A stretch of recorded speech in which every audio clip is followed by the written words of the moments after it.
चूड़ामणि। विवेक चूड़ामणि ग्रंथ में आज श्लोक नंबर है 253। ठीक है, श्लोक को पढ़ते हैं। मृत्कार्यं सकलं घटादि सततं, मृत्कार्यं सकलं घटादि सततं, मृन्मात्रमेवाभितस् मृन्मात्रमेवाभितस्, मृत्कार्यं सकलं घटादि सततं, मृन्मात्रमेवाभितस् मृत्कार्यं सकलं घटादि सततं, मृन्मात्रमेवाभितस्, तद्वत्सज्जनितं सदात्मकमिदं सन्मात्रमेवाखिलम्। तद्वत्सज्जनितं सदात्मकमिदं सन्मात्रमेवाखिलम्। यस्मान्नास्ति सतः परं किमपि तत्सत्यं स आत्मा स्वयं। यस्मान्नास्ति सतः परं किमपि तत्सत्यं स आत्मा स्वयं। तस्मात् तत्त्वमसि प्रशान्तममलं ब्रह्माद्वयं यत्परम्। तस्मात् तत्त्वमसि प्रशान्तममलं ब्रह्माद्वयं यत्परम्। मृत्कार्यं सकलं घटादि सततं, मृन्मात्रमेवाभितस्, तद्वत्सज्जनितं सदात्मकमिदं सन्मात्रमेवाखिलम्। यस्मान्नास्ति सतः परं किमपि सत्यं स आत्मा स्वयं। तस्मात् तत्त्वमसि प्रशान्तममलं ब्रह्माद्वयं यत्परम्। मृत्कार्यं सकलं घटादि सततं, मृन्मात्रम् एव अभितः। तद्वत् सज्जनितं सदात्मकम् इदं सन्मात्रम् एव अखिलम्। यस्मात् नास्ति सतः परं किमपि तत्सत्यं स आत्मा स्वयं। तस्मात् तत्त्वमसि प्रशान्तम् अमलं ब्रह्म अद्वयं यत् परम। ठीक है जी, चलिए भाई, तो अन्वय करते हैं।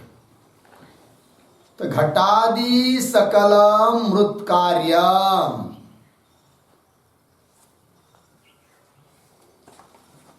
वाह, घटादि सकलम मृत्कार्यम सततम अभितः मृन्मात्रम एव, मृन्मात्रम एव तद्वत् सज्जनितम् इदं अखिलम् सदात्मकं सन्मात्रम एव, सन्मात्रम एव। तीसरी लाइन, यस्मात् सतः परम किमपि न अस्ति नास्ति, तत्सत्यं स आत्मा स्वयं। तस्मात्, उसी लाइन में अंतिम अंतिम, अद्वयम प्रशांतम अमलम यत्परम ब्रह्म तत्त्वम असि। वह तत्त्वमसि। थोड़ा बोल देंगे बच्चे। तो देखिए, तो ऊपर के श्लोक में बताया था कि वो जो देहादिक प्रपंच जो दिखाई दे रहा है वो मिथ्याभूत है, जिसको हम लोगों ने आत्मा रूप से उसको माना है अज्ञान अवस्था में। अब उसका त्याग करके अपना जो वास्तव स्वरूप है उसमें वृत्ति को स्थिर करना है। तो कौन है वो वास्तव स्वरूप अपना? तो बताया था ब्रह्माहम, ब्रह्म ही मैं हूं। उस ब्रह्म तत्व को, अखंड बोध को, अपने आत्म स्वरूप को विशुद्ध बुद्धि से उसको जानना है। और अज्ञान के कारण जिस शरीरादि को आत्मा करके पकड़ा था उसको छोड़ना है, ये कहा था। और दिखाई देने वाला सब प्रपंच ब्रह्म के अलावा कुछ है ही नहीं है, ब्रह्म ही है। अध्यस्त पदार्थ की सत्ता अधिष्ठान से अतिरिक्त होती ही नहीं है, ये बात भी कही थी। अब इस श्लोक में उस बात का उल्लेख कर रहे हैं कि छांदोग्य उपनिषद में उद्दालक मुनि ने श्वेत केतु नाम के शिष्य को उपदेश किया है। उसी उपदेश का संग्रह करके तात्पर्य रूप से यहां पर बता रहे ग्रंथकार। ठीक है जी। तो क्या कहा था दृष्टांत पूर्वक श्वेत केतु को उद्दालक मुनि ने, तब उस बात को कह रहे। देखिए, तो घटादि सकलम मृत कार्यम, घटादि, आदि शब्द से शराव, उदंचनादि ये लेना है, मतलब मिट्टी के बने हुए पात्र, सभी पात्र। तो घट हुआ, शराव हुई, उदंचन बोलकू, और क्या बोलते उसको, गाड़गा छोटा छोटा होता है ना, वो सब मिट्टी के पात्र, वो सब लेना है। हाँ जी, खप्पर आदि जो भी होगा। तो घटादि सकलम, जितने भी मिट्टी के कार्य वो सब, घटादि सकलम मृत कार्यम, मृत कार्यम करता है मृत उपादानकम।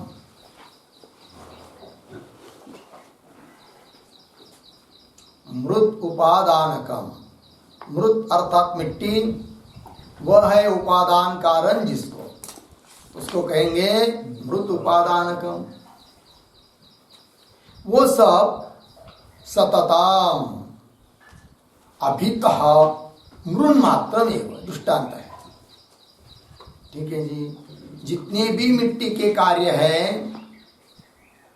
लेकिन वे सब सततम अभितः, अभितः शब्द आया है। अभितः का मतलब क्या? चारों ओर से। तो कैसा लिखेंगे? अभितः का अर्थ लिखे सर्वशः, प्राग ऊर्ध्वम पश्चात अधः पार्श्वयोः।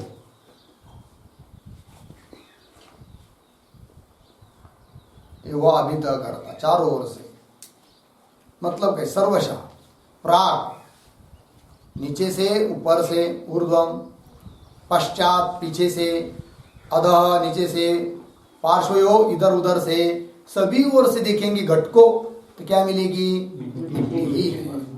अभितः मृन्मात्रमेव, मृन्मात्रमेव का अर्थ लिखे मृद व्यतिरेकेन नास्ति।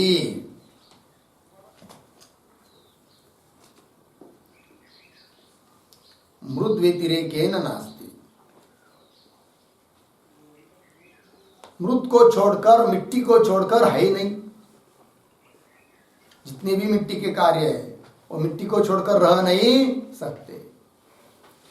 अब प्रश्न आएगा कि भाई वो कब मिट्टी स्वरूप होते? मिट्टी के अतिरिक्त नहीं है, उसका कुछ विशिष्ट मर्यादा है क्या, काल है क्या? तो नहीं। उसके लिए क्या पर शब्द आया है? क्या? सतताम। मिट्टी का कार्य जो है वो हमेशा क्या?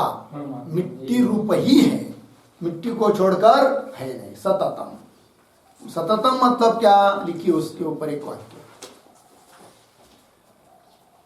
कालत्रये अपि, कालत्रये अपि उत्पत्तेः प्राक् अर्धविराम, उत्पत्त्यनन्तरं नाशानन्तरं च,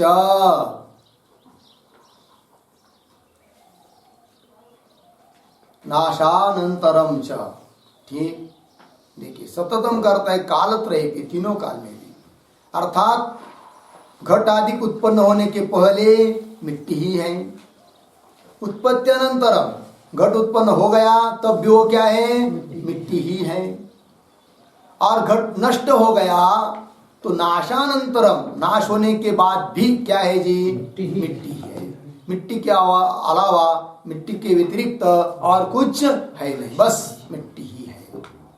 दिखाई दे रहा है घट है, ये शराब है, ये है, किंतु केवल शब्द मात्र है कहने भर के लिए, वस्तुतः मिट्टी के अतिरिक्त और कुछ है ही नहीं है। हो गया ना, दृष्टांत हुआ। अब आगे चलिए श्लोक में, तो क्या बता रहे आगे, घटादि सकल मृत कार्यम सततम अभित मृन्मात्रम एव, दृष्टांत हुआ।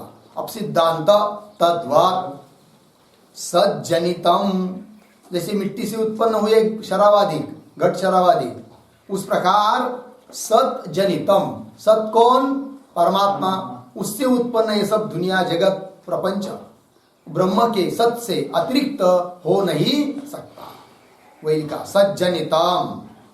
ठीक है जी, क्या जी, सज्जनितम इदम अखिलम, यह अखिलम समस्त प्रपंच क्या जी, सदात्मकम, सत्स्वरूप ही है, सन्मात्रम एव, बस सत ही है, सत से अलावा और कुछ नहीं, ये बात कही। लेकिन प्रश्न यहां आएगा कि ठीक है, ये तो प्रत्यक्ष प्रमाण से समझ में आता है कि मिट्टी से घट उत्पन्न होता हुआ दिखाई दे रहा है, इसलिए घट के लिए उपादान कारण कौन है, मिट्टी है कि नहीं, इसलिए मिट्टी से अतिरिक्त घट नहीं है, ये बात समझ में आती है।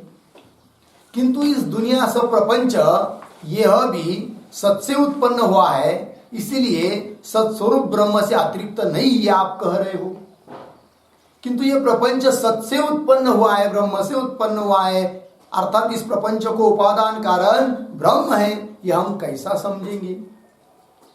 तो उसके लिए श्रुति का प्रमाण, तो यहां पर जो शब्द आया इस वाक्य में सज्जनितम, उस पर एक वाक्य लिखेंगे, प्रमाण देंगे, सत से उत्पन्न है प्रपंच, इस बात को बताने के लिए। तो सज्जनितम पद आया है ना श्लोक में, तो देखिए सदैव सौम्य इदमग्रासीत, श्रुति सदैव सौम्य इदमग्रासीत, सदैव सौम्य, सौम्य इदम अग्रे आसीत अर्धविराम, एकमेवाद्वितीयम्, छांदोग्य 6:2-1, और प्रमाण उसी छांदोग्य का, तदैक्षत तत्तेज असृजत, तदैक्षत तत्तेजो असृजत, तदपो सृजत, तदपः असृजत, हुआ तत् अन्नम असृजत, छांदोग्य 6:2-3।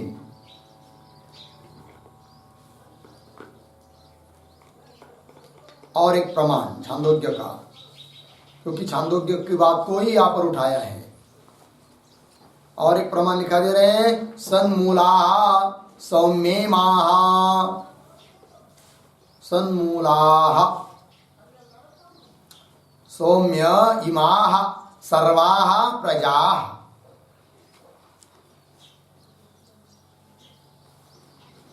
सर्वाः प्रजा सदा सदायतना सत्प्रतिष्ठाः छांदोग्य 6:8-4।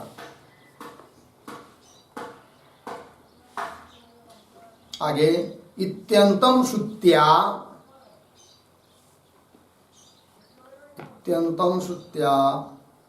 बोधित प्रकारेण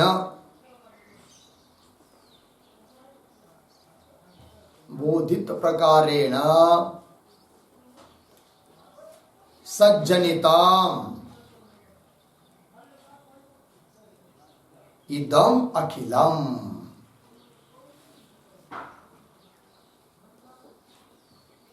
सज्जनितम इदम अखिलम हो गया जी। अर्थ देखिए भाई, तो शत्रु परमात्मा से ही उत्पन्न हुआ है ऐसा कहा है छांदोग्य में। क्या कहा पर? तो बताया, श्रुति बताई, सदैव सौम्य, हे सौम्य, इदम अग्रे सदैवासित। अग्रे मतलब उत्पन्न होने के पहले सब क्या था? सत्स्वरूप ब्रह्म ही था। और वो ब्रह्म कैसा? एकमेव अद्वितीयम, वो अद्वितीय ब्रह्म है। और बताया सत परमात्मा से ही, सत्स्वरूप परमात्मा से ही इस जगत की उत्पत्ति होती है। वही पर श्रुति और आया है, तदैक्षत तत्तेज सृजत, उसने इक्षण किया, उससे तेज उत्पन्न हुआ, तेज से अप उत्पन्न हुआ, उससे अन्न नाम पृथ्वी उत्पन्न हुई, ये कहा है इत्यादि ना। और कहा है सन्मूला सौम्य इमा सर्वा प्रजा, हे सौम्य, इमा सर्वा प्रजा सन्मूला। ये समस्त प्रजा कैसी है? सन्मूलक है। इसका मूल कौन है? कारण कौन है? सत परमात्मा ही है। और सदायतना सत प्रतिष्ठा, उस सत में ही वो ये सब जगत प्रतिष्ठित है, ये कहा है। इत्यंतम श्रुत्या, यहाँ तक श्रुति तक बोधित प्रकारेण, इस श्रुति ने जो बात बताई है उसके अनुसार विचार करेंगे तो क्या सिद्ध होता है? सज्जनितम, क्या जी? इदम अखिलम। ये समस्त जगत उस सत से उत्पन्न हुआ है। सबके लिए उपादान कारण सत ही है कि नहीं? अर्थात फिर क्या सिद्ध हुआ इससे कि जैसे घट का उपादान कारण मिट्टी है, अतः मिट्टी के अलावा घट का कोई अस्तित्व नहीं है। घट घट है नहीं है, घट क्या है? मिट्टी है। उसी प्रकार सत्स्वरूप परमात्मा से अखिल प्रपंच उत्पन्न हुआ है। अर्थात सत्स्वरूप परमात्मा के अलावा दूसरा और कुछ है नहीं है। दिखाई दे रहा है घट चरा वगैरह है मिट्टी, दिखाई दे रहा है प्रपंच, घर दार घट पट आदि, वस्तुतः देखा जाए तो है क्या? सब मिट्टी, ब्रह्म ही है। ब्रह्म के अलावा दूसरा कुछ है नहीं। हो गया जी। चलिए और एक युक्ति भी बताएंगे। क्या? एक वाक्य लिखते हैं और घटः सन्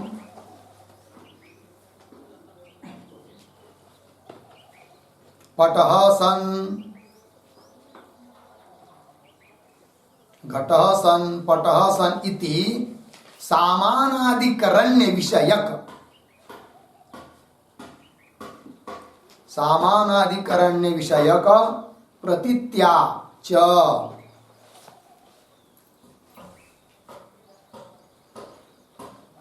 इदम अखिलम सदात्मकम सन्मात्रम एव।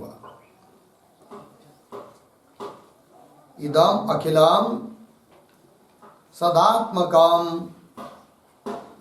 सन्मात्रम एव। हो गया। देखिए अर्थ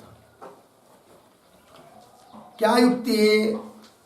यदि इस सब प्रपंच सत्स्वरूप परमात्मा स्वरूप यदि नहीं होता, इस प्रपंच वस्तु के साथ सत की प्रतीति नहीं होती। किंतु कोई भी वस्तु उठाइए, उसकी प्रतीति अनुभव सत को छोड़कर होता ही नहीं है। उदाहरण सबको है अनुभव रोक्ष का। घट सन घट अस्ति, घट है, पट है, घट सन मठ सन, सन सन सन, सन मतलब है, सत्ता। सत्स्वरूप कौन है? परमात्मा ही है। तो उसके साथ सामानाधिकरण होकर रही सबकी क्या हो रही है? प्रतीति हो रही है। इससे भी यह सिद्ध होता है कि सत्स्वरूप परमात्मा के अतिरिक्त घट पटादि या जगत का कोई पदार्थ है नहीं। वही लिखा सन घट घट सन पट सन इति सामानाधिकरण्य विषयक प्रतीत्या। इस प्रतीति के अनुसार भी सिद्ध होता है कि इदम अखिलम, ये समस्त प्रपंच सदात्मक है, परमात्मा स्वरूप है। सन मात्र में वस्तुता देखा जाए तो सदात्मक क्या अलग हो वस्तु तो वो सत्स्वरूप है ये कह सकते हैं। घट को मिट्टी स्वरूप है नहीं कह सकते, भले ऊपर ऊपर से व्यवहार से कह सकते हैं समझने के लिए कि घट क्या है भाई, मिट्टी स्वरूप है। किंतु मिट्टी से अतिरिक्त यदि कोई घट पदार्थ होता तो उसको इस प्रकार का बताना ठीक है क्या कि घट मिट्टी रूप है करके। किंतु वस्तुतः ये प्रयोग भी थोड़ा अशुद्ध ही लगेगा। क्यों? मिट्टी से अतिरिक्त घट नहीं है, फिर क्या है? मिट्टी मात्र में, बस मिट्टी ही है। होगा कि नहीं? उस प्रकार ये प्रपंच सदात्मक है। इसका मतलब कुछ अलग से सत्ता दे रहे किसको? प्रपंच को अलग से सत्ता समझ रहे, फिर उसको कह रहे कि सदात्मक है, सत्स्वरूप है करके। किंतु वस्तुतः देखा जाए तो ये बात नहीं। सदात्मक कहने की भी अपेक्षा आगे बढ़ेंगे तो क्या सन मात्रम ये बस सत ही है, सतरूप जो ब्रह्म उसके अतिरिक्त तो कुछ है ही नहीं। हो गया जी। चलिए ग्रंथ मूल में इदम अखिलम सदात्मकम सन्मात्रम एव। हो गया इतना। आगे यस्मात् क्योंकि तो ही सतः परम किमपि नास्ति। सत्स्वरूप जो परमात्मा है उसके अतिरिक्त और कुछ है ही नहीं है। सतः परम, सतः शब्द का अर्थ, सतः मतलब क्या? सतः शब्द का अर्थ लिखिए परब्रह्मणः।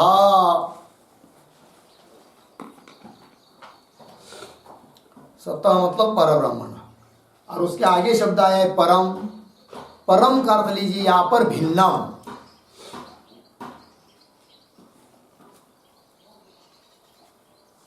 ठीक है जी। तो क्या अर्थ हुआ? सतः परम किम अपि, सत अर्थात परमात्मा से भिन्न, परम मतलब भिन्न, किम अपि नास्ति कुछ भी नहीं है। लगा? फिर आगे इसके आगे क्या है? तत् सत्यम। तत् मतलब क्या?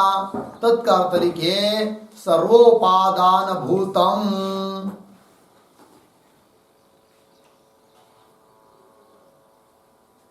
सबका उपादान स्वरूप।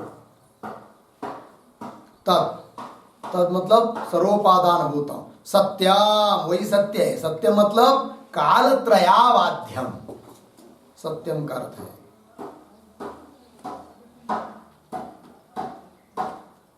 कालत्रयावाद्यम, तीनों काल में भी जिसका बाद होता नहीं है।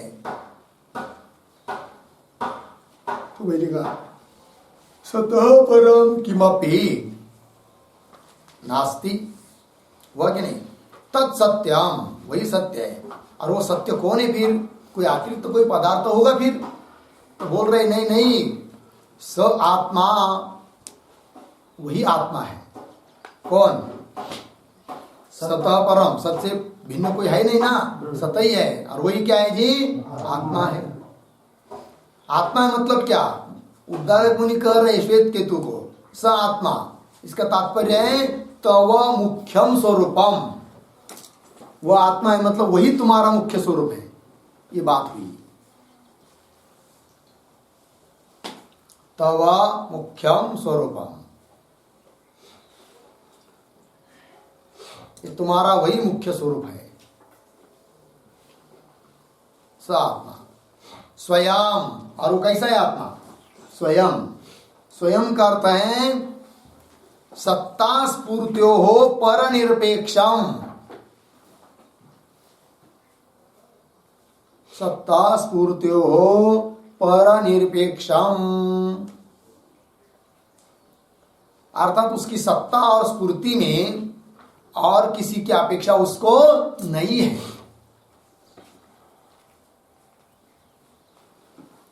हुआ है कि नहीं? ऐसा है वो आत्मा। सत्ता स्फूर्ति हो पर निरपेक्ष। है कि नहीं? घट के लिए तो अपेक्षा है, कोई हमारा प्रकाशन करे, दीवा चाहिए, दीपक चाहिए, किंतु दीपक और किसी दीपक की अपेक्षा नहीं करता है कि और कोई दिया रहेगा तो मैं प्रकाशित होऊंगा, ऐसा नहीं है। वो कैसा है फिर? स्वयं, मतलब सत्ता स्फूर्ति में, प्रकाश देने में परनिरपेक्ष, दूसरी की अपेक्षा करता नहीं है। वैसा है कौन? आत्मा। कौन? मैं। कैसा है? स्वयं। लगे जी? हाँ। कि जगत में क्या फिर आपके अलावा और कुछ है ही नहीं, तो बोध क्या होना चाहिए? मेरे अलावा दूसरा कुछ है नहीं, अहम ब्रह्मास्मि, मैं ही सब कुछ हूं। हो गया जी? चलिए आगे। स आत्मा स्वयं। आगे क्या है जी? तस्मात् हेतु हो। तस्मात् मतलब हेतु हो, ऐसा होने से क्या जी? आगे अद्वयम् प्रशांतम अमलम यत् परम ब्रह्म तत्वमसि, अर्थात वही तुम हो। तस्मात् ऐसा होने के कारण तुम्हारे अलावा दूसरा कुछ नहीं है, तुम ही सब कुछ हो। इति हेतु हो। तस्मात् क्या कह रहे आगे? अद्वयम। अद्वयम, अद्वयम शब्द करता है स्वसत्ता व्यतिरिक्त सत्ताक पदार्थ शून्य। स्वसत्ता व्यतिरिक्त, स्वसत्ता व्यतिरिक्त सत्ताक पदार्थ शून्यम।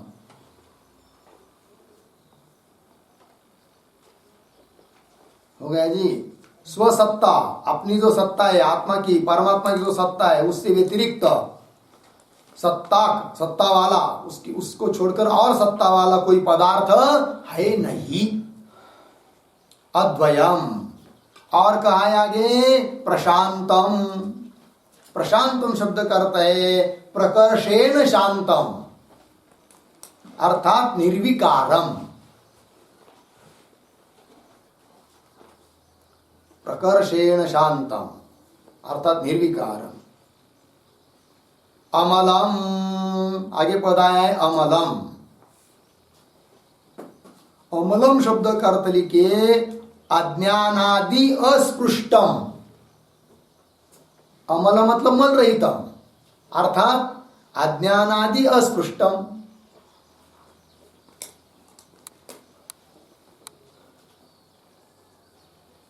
हो गया जी? अमलम, मल रहित, मतलब अज्ञान आदि जो मल है उसके संबंध से रहित है आत्मा, अमलम। और यत् परम, जो परम है, सब में श्रेष्ठ है, हे श्वेत केतु, तत्त्वम् असि। तत्त्वमसि, तत्त्वम् असि, इसका क्या अर्थ है? तदेव त्वम् असि, इसका अर्थ है। तत्त्वम् असि मतलब तदेव त्वम् असि, वही तुम हो, तुम के अलावा दूसरा और कुछ है नहीं। इस प्रकार तत्त्वमसि महावाक्य का उपदेश किया है छांदोग्य में। हो गया जी? दृष्टांत देकर समझाया कि सत्स्वरूप परमात्मा के अलावा और कुछ नहीं है और वही तुम्हारा स्वरूप है, इस बात को बताया। अब आगे चलते हैं, आगे के श्लोक। श्लोक नंबर 254 श्लोक को पढ़ते हैं। निद्रा कल्पित देश काल विषय ज्ञात्रादि सर्वं यथा। निद्रा कल्पित देश काल विषय ज्ञात्रादि सर्वं यथा। मिथ्या तद्वदिहापि जाग्रति जगत् स्वाज्ञान कार्यत्वतः। मिथ्या तद्वदिहापि जाग्रति जगत् स्वाज्ञान कार्यत्वतः।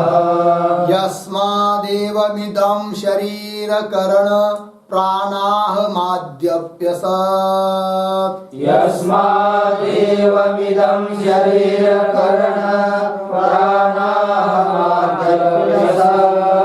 तस्मात् तत्त्वमसि प्रशान्तममलं ब्रह्माद्वयं यत्परम् तस्मात् तत्त्वमसि प्रशान्तममलं ब्रह्माद्वयं यत्परम् निराकल्पितदेशकालविषय ज्ञातादि सर्वं यथा मिथ्या तद्वद्विजाकृतियत् स्वाज्ञानायत्वतः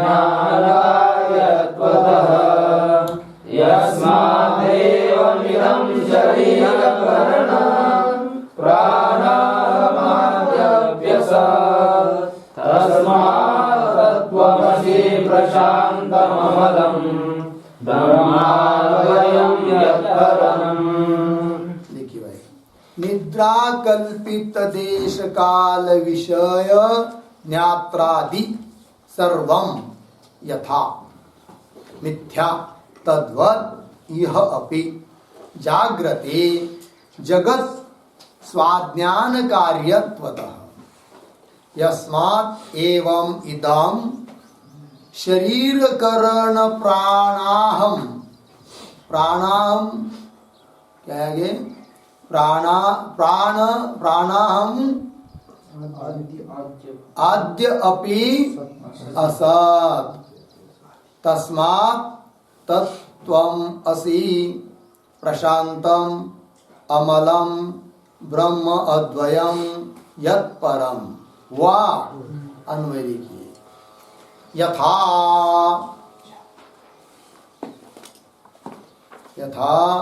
निद्रा कल्पित देश काल विषय ज्ञात्रादि सर्वम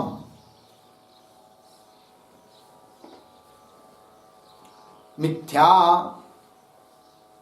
तद्वत् इह जागृति अपि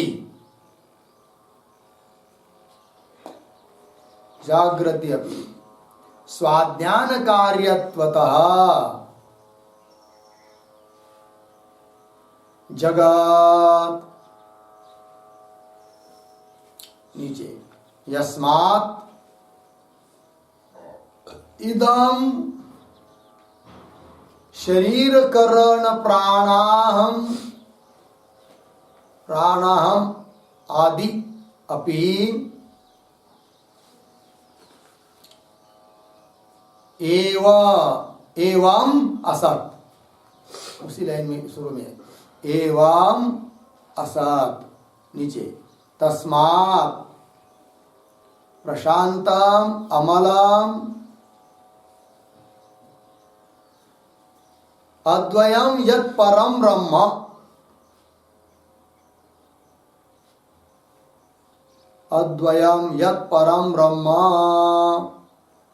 तत्त्वम् असि। वाह, अर्थ देखिए भाई, दृष्टांत देकर समझा रहे हैं कि यथा जिस प्रकार, तो ऊपर दृष्टांत दिया था किसका, मिट्टी घट का। अब और दृष्टांत दे रहे हैं कि ब्रह्म के अलावा और कुछ है नहीं है, और ये जितना सब प्रपंच दिखाई दे रहा है वो सब अज्ञान से कल्पित है। वस्तुतः देखा जाए तो बस अलख निरंजन ब्रह्म ही है, अहम ब्रह्मास्मि। हुआ उदाहरण, यथा जिस प्रकार निद्रा कल्पित देश काल विषय ज्ञात्रादि सर्वम मिथ्या हो गया वाक्य। निद्रा से कल्पित देश काल विषय ज्ञाता, ये सब जब हम लोग सोते हैं तो सोते सोते एक अवस्था बीच में आ जाती है जिसका नाम है स्वप्नावस्था। उसके लिए निमित्त कारण है कौन, निद्रा। निद्रा नहीं लेंगे तो स्वप्न कहाँ से बढ़ेगा, तो निद्रा कारण है किसके लिए, स्वप्न के लिए। तो निद्रा से कल्पित कौन, स्वप्न पदार्थ। उस स्वप्न पदार्थ में क्या क्या दिखाई देता है, देश है कि नहीं, बहुत बड़ा जगह देश ऐसा कुछ दिखाई देता है कि नहीं। अलग अलग स्वप्न पड़ते हैं। कोई कोई ऐसे भी लोग होते हैं कि जिनको रोज स्वप्न पड़ते हैं होते कि नहीं, क्या होता है जी, रोज स्वप्न पड़ते हैं। वो भाग्यवान लोग हैं जिनको रोज स्वप्न पड़ते हैं। मैंने कि वो कैसे भाग्यवान है, तो भगवान उनको रोज रोज आकर बता रहे कि देखो ये स्वप्न जैसा मिथ्या है ना, वैसे सब जगत मिथ्या है, जगो, है कि नहीं। स्वप्न के बारे में जैसे मिथ्यात्व निश्चय है तुम्हारा, वैसे जागृति के बारे में भी क्या कर लो, मिथ्यात्व निश्चय करो। इसलिए रोज रोज स्वप्न के रूप में बता रहे हैं। अब वो नहीं बोध लेगा तो उसको क्या करेगा कोई, समझ में आएगी। और किसी किसी को स्वप्न बहुत कम पड़ते हैं, है कि नहीं। भाग्यवान लोग होते वो क्या, बस लेट गए तुरंत 2-3 सेकंड में निद्रा।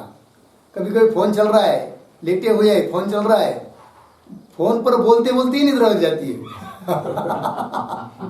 ऐसा अनुभव लिया है कि नहीं किसी ने कभी। हमको बहुत बार अनुभव हुआ है, पता ही नहीं चलता। बाद में वो लोग आदमी सोचते क्या वो कर डालते।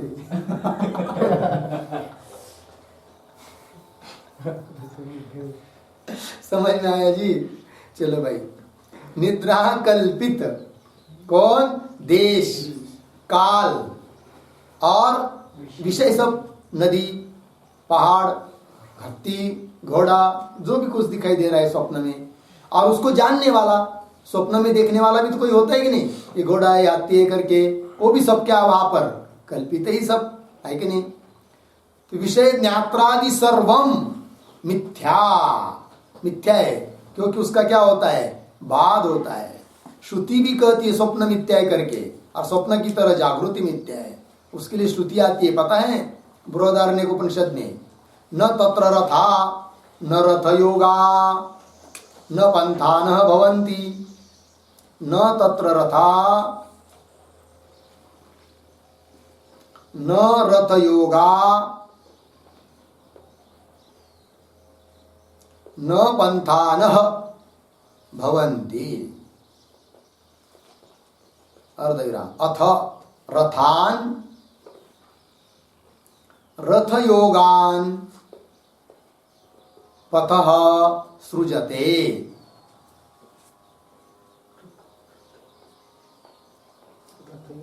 रथ योगान पथः सृजते। बृहदारण्यक 4:3-10 इति श्रुत्या। हो गया जी। अभी जो श्लोक का पद आया है ना, निद्रा कल्पित देश काल, उसका विग्रह लिखते। निद्रावशात कल्पितः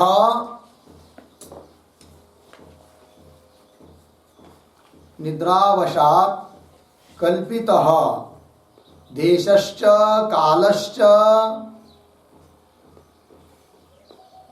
विषयाश्च देशश्च कालश्च विषयाश्च ज्ञाता च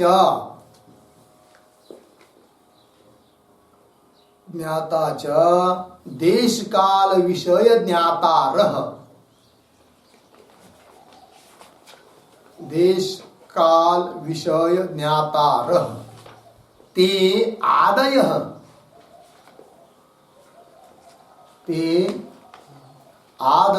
यस्य सर्वस्य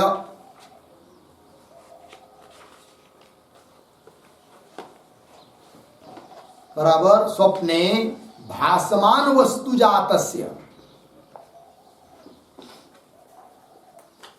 स्वप्ने भासमान वस्तु जातस्य शरीर करणादेहे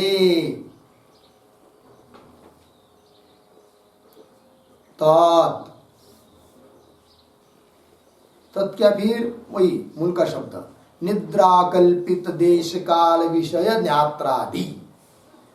ये हो गया। ठीक है जी। चलिए भाई, श्रुति ने भी कहा है कि वस्तुतः स्वप्न में न रथ है, न घोड़े है, न मार्ग है, कुछ नहीं है, लेकिन सब कुछ अनिर्वचनीय उत्पन्न होता है। उसी प्रकार निद्रा रूप निमित्त से कल्पित है सब, स्वप्न में दिखाई देने वाला देश काल विषय ज्ञाता, तो उसको कहेंगे देश काल विषय ज्ञाता रह।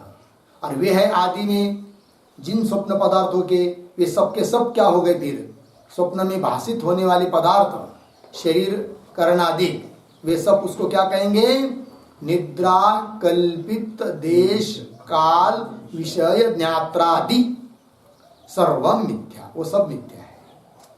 क्यों मिथ्या है जी स्वप्न पदार्थ? कल्पित है, कल्पित है बात ठीक है, लेकिन मिथ्या क्यों है ही नहीं। है? हाँ जी, जागृति में वो आता नहीं है, जागृति में दिखाई नहीं देता है, अनुभव में नहीं आता है, काम नहीं देता है, इसलिए मिथ्या है। अब इसी हिसाब से जागृति भी मिथ्या है कह सकते हैं। क्यों? स्वप्न में या सुषुप्ति में कुछ काम में आता नहीं है। आता है क्या? कुछ नहीं।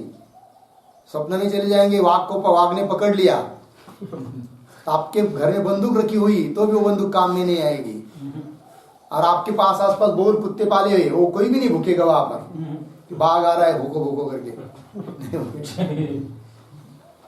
समझ में आया? कहने का तात्पर्य स्वप्न है सब। कौन सा? सब दिखाई देने वाला सब जगत क्या है जी? अनिर्वचनीय है, कल्पित है, इसमें अड़कना नहीं है। ठीक है जी। चलिए आगे चलते हैं। ये दृष्टांत हुआ, आगे क्या करे देखिए। मिथ्या शब्द आया ना यहाँ पर, तो एक अनुमान लिख सकते हैं। स्वप्न प्रपंच मिथ्या, स्वप्न प्रपंच मिथ्या,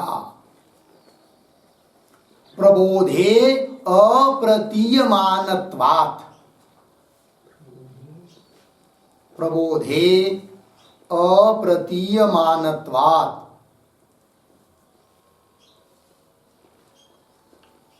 अर्धविराम, निद्रारूप दोषजन्यत्वात्,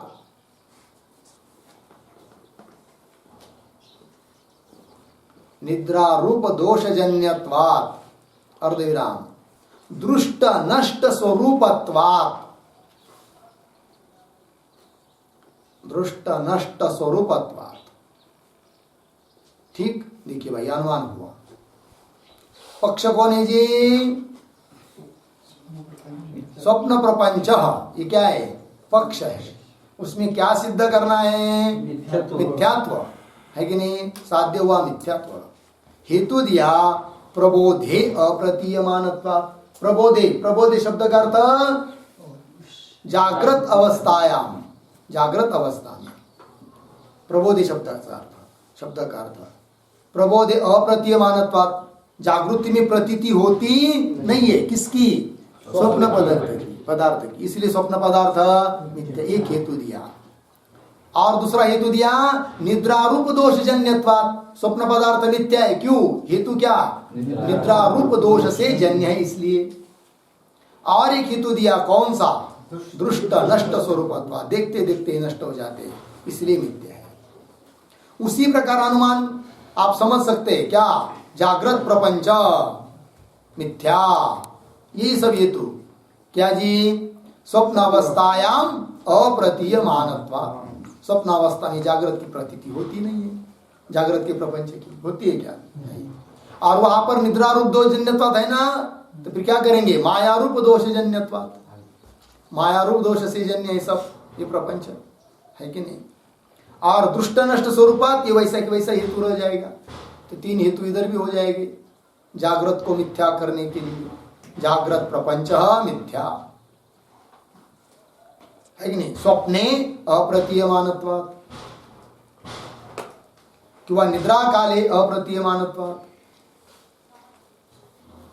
मायारूप दोषजन्यत्वात्, दृष्ट नष्ट स्वरूपत्वात्। हो गया ना? चलिए ग्रंथ में देखिए आगे। मिथ्या हुआ ना? तद्वत् इह जागृति अपि, आया कि नहीं? तद्वत मतलब स्वप्न में बताया ना, उसी की तरह जागृति अपि, जागृत में भी। तद्वत शब्द आया है, तद्वत, तद्वत का अर्थ लिखिए स्वप्नवत।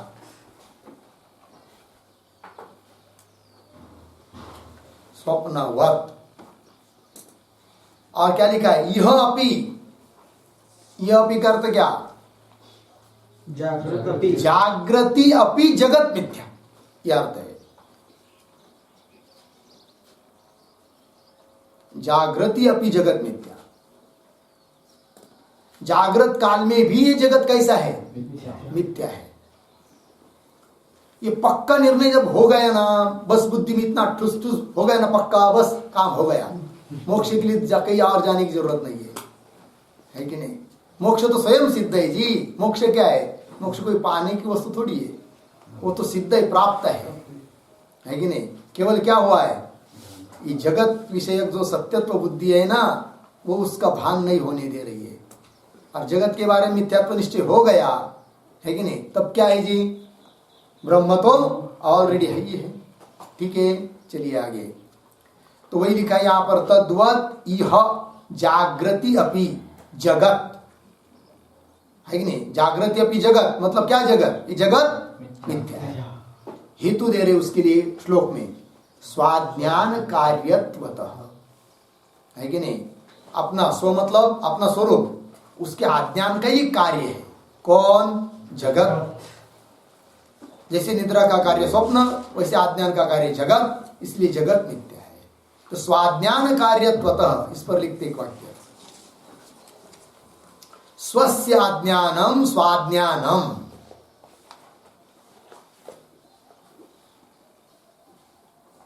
स्वस्य अज्ञानम स्वाज्ञानम निष्प्रपंच स्वरूप आवरकम,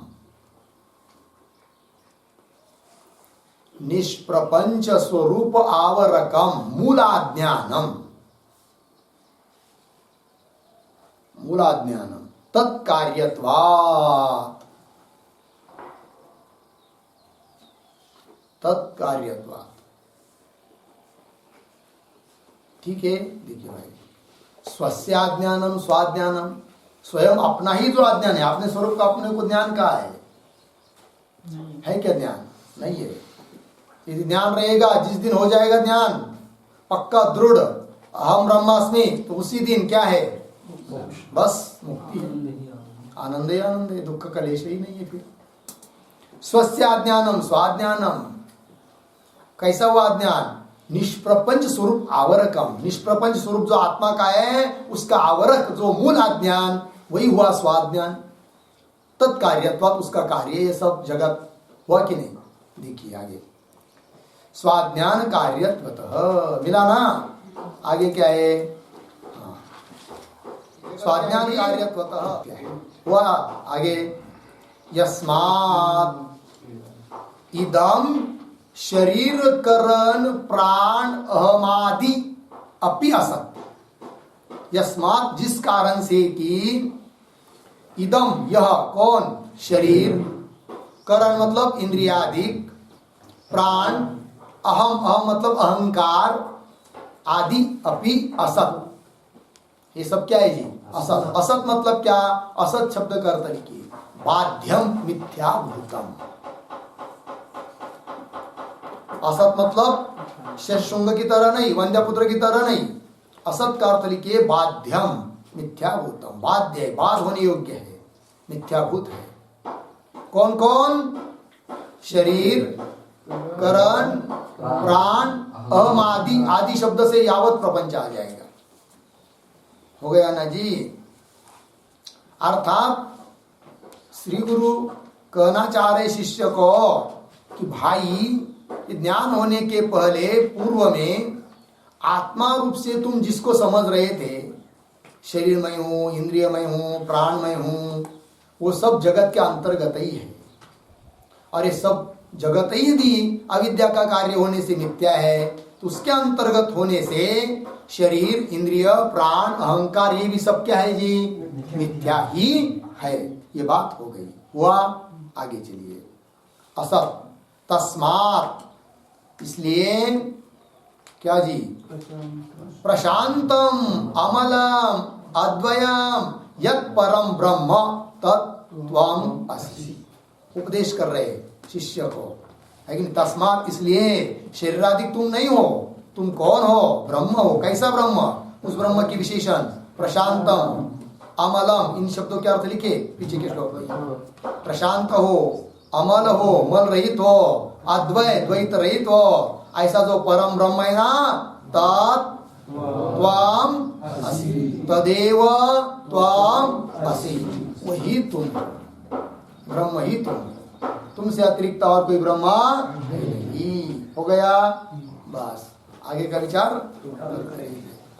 ओम पूर्णमदः पूर्णमिदं पूर्णात् पूर्णमुदच्यते पूर्णस्य